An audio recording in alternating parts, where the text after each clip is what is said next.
One of the first things you do when you've got a new unit or you've set up your profile, a good practice to follow is to double check that your unit has been set up correctly and is in your profile.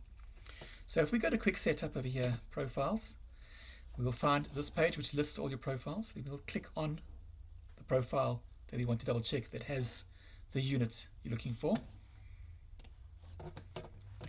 In your profile, you will see any sites you have, but what's important we're looking for is if we scroll down a little bit down here, we will see units that belong to this profile.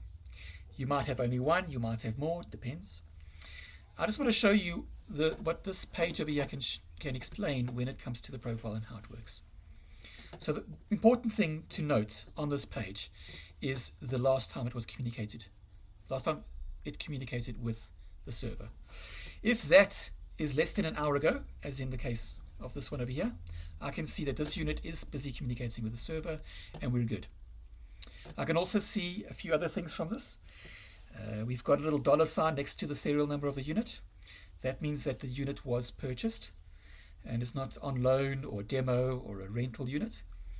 I can also see that I can click on the serial number. That will send me to the unit's signal report, which is the raw data from the unit, and it gives you a lot of information on what's happening with that unit. Not entirely necessary, but if there's problems, that's a good way to check. This unit over here we can see has not communicated for a while, which tells me that it's probably offline. These little triangles over here also show us that there have been reported problems with the units, and you might want to look into that. This unit on top here, we can see also has not been working for a while, but what I want to point out is it doesn't have a $ next to it. It's actually got a minus sign or a no entry sign next to it, which tells me that it's been disabled. So that unit's been disabled for some reason. We don't know right now, but tickets do help with finding that out, or you should have been notified if a unit that was enabled is now disabled.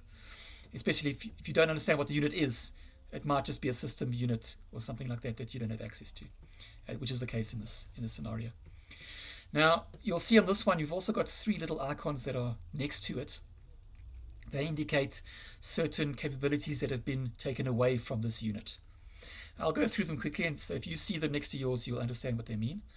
If you hover over it, it does tell you what it is that's been taken away. So this one, for example, cannot, if you clock a point with it, that point does not get recorded on the system. This is normally done when you book in a unit for repairs, so that any clocking points that happen at our workshop don't affect your site.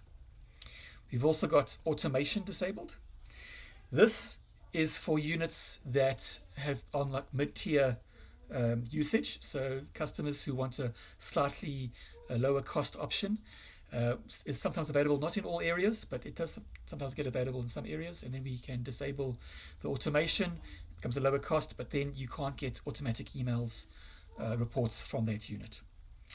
And then we also have view disabled. So this is for customers, for example, if you have a customer that does not pay you and they are currently logging in to view the reports, you can get that disabled for them so they can't view any of the reports. And that's a good way to check up on your system. Coming up later, we'll looking at the health check report to check in a bit more detail what's happening.